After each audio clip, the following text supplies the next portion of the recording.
नेपाल में आई बाढ़ का ज्यादा पानी कंटक नदी तक पहुंचता है तो बिहार में सबसे पहले कंटक नदी का पानी बढ़ सकता है। इसके बाद ही नेपाल के किनारे के निचले इलाकों में पानी भरने, जमीन कटने और खेतों में पानी आने की परेशानी हो सकती है। तटबंधों की भी निगरानी बढ़ सकती है। पश्चिमी चंपारण, पूर्वी चंपारण, गोपालगंज, सिवान, मुजफ्फरपुर, सारण और वैशाली के नदी किनारे वाले इलाकों पर खास नजर बनी हुई है। चलिए इसे आसान भाषा में समझते हैं। नेपाल के सुरवा जिले में बुधवार सुबह अचानक आई तेज बाढ़ ने भारी नुकसान कर दिया है। तिब्बत की तरफ से बड़ी मात्रा में पानी भोटे कोसी नदी में आ रहा है। सुबह करीब 9 बजे अचानक नदी का पानी तेजी से बढ़ गया। बाढ़ के पानी ने तिमोरे और सियाफ्रोब्रेसी इलाके में काफी नुकसान किया। कई गाड़ियां, सामान और दूसरी चीजें पानी में बह गई। एक पुल भी पूरी तरह से नष्ट हो गया।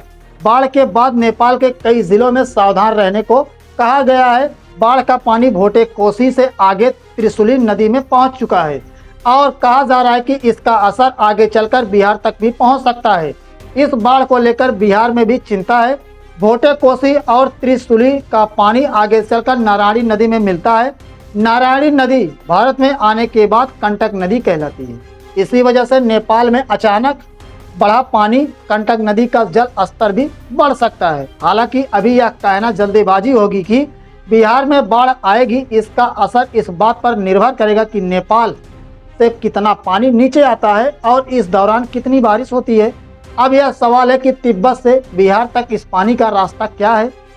तिब्बत से बिहार तक इस पानी का रास्ता त्रिशूली मध्य नेपाल की एक प्रमुख नदी है। इसका रास्ता तिब्बत से शुरू होकर नेपाल के अलग अलग जिलों में गुजरता है और आगे भारत की गंगा नदी व्यवस्था से जुड़ जाता है। भोटे कोसी नदी तिब्बत की तरफ से नेपाल में आती है। इसके बाद ही यह त्रिशूली नदी की जल व्यवस्था से जुड़ती है। त्रिशूली नदी के सुरुआ से आगे नुआकोट और दरगिंद होते हुए चितवन की तरफ बढ़ती है। आगे देवघाट के पास इसका पानी काली गंडकी नदी से मिलता है। इस जगह के बाद इस नदी को नारायणी नदी कहा जाता है। नारायणी नदी नेपाल से निकलकर भारत में आती है।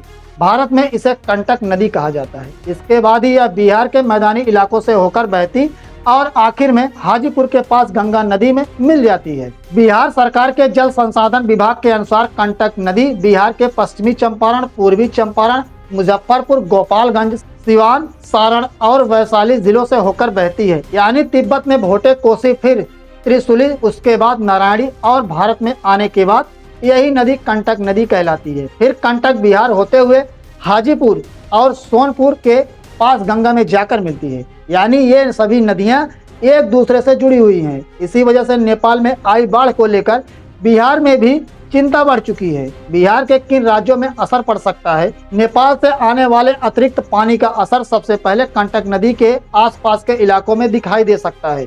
सबसे पहले पश्चिमी चंपारण में इसका असर दिख सकता है। कंटक नदी बिहार में इसी इलाके के पास से आती है। वाल्मीकि नगर बैराज भी इसी इलाके में है। नदी का पानी बढ़ने पर नदी के किनारे के इलाकों पर दबाव बढ़ सकता है। इसके बाद पूर्वी चंपारण में असर पड़ सकता है। कंटक नदी का पानी बढ़ने से जिलों के नदी किनारे वाले इलाकों में पानी भरने और जमीन कटने का खतरा बढ़ सकता है। इसके बाद सिवान है। कंटक नदी की जल व्यवस्था का असर सिवान के सीमावर्ती और निचले इलाकों में पड़ सकता है। फिर मुजफ्फरपुर भी है। कंटक का पानी जिले के पश्चिमी हिस्सों को प्रभावित कर सकता है।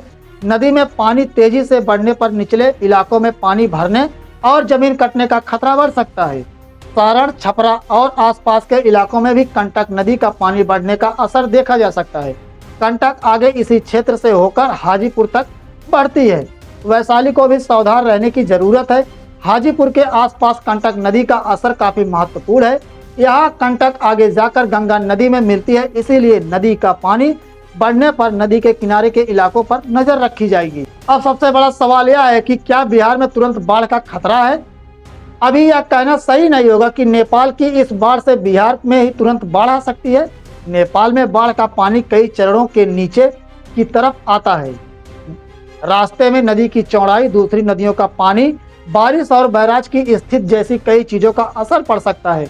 फिलहाल सबसे जरूरी बात यह है कि नेपाल में बाढ़ का पानी त्रिशूली नदी की तरफ बढ़ चुका है और वहां निचले इलाकों में सावधान किया जा चुका है। अधिकारियों ने इस बाढ़ को सामान्य घटना से काफी बड़ा बताया है। अगर पानी की बड़ी मात्रा नारायणी नदी तक पहुंचती है और उसके बाद कंटक नदी में आती है तो बिहार में कंटक नदी के जल स्तर पर इसका असर पड़ सकता है। ऐसे में पश्चिमी चंपारण से लेकर गोपालगंज, सीवान, पूर्वी चंपारण, मुजफ्फरपुर, सारण और वैशाली तक प्रशासन को निगरानी बढ़ानी पड़ सकती है। वहीं वाल्मीकि नगर बैराज पर भी निगरानी रहेगी।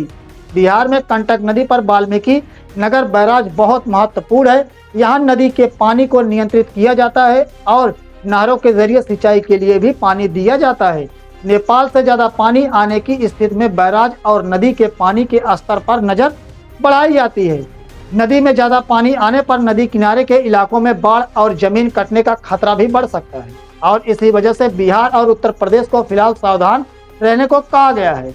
तो कुल मिलाकर नेपाल में आई इस तेज बाढ़ का असर आगे चलकर बिहार की कंटक नदी पर पड़ सकता है।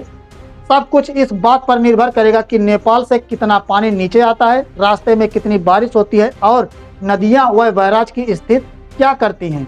फिलहाल पश्चिमी चंपारण को लेकर गोपालगंज, सीवान, पूर्वी चंपारण, मुजफ्फरपुर, सारण और वैशाली तक नजर रखी जा रही है। इस वीडियो में इतना ही, मिलेंगे दूसरे वीडियो में, तब तक के लिए जय हिंद, जय भारत।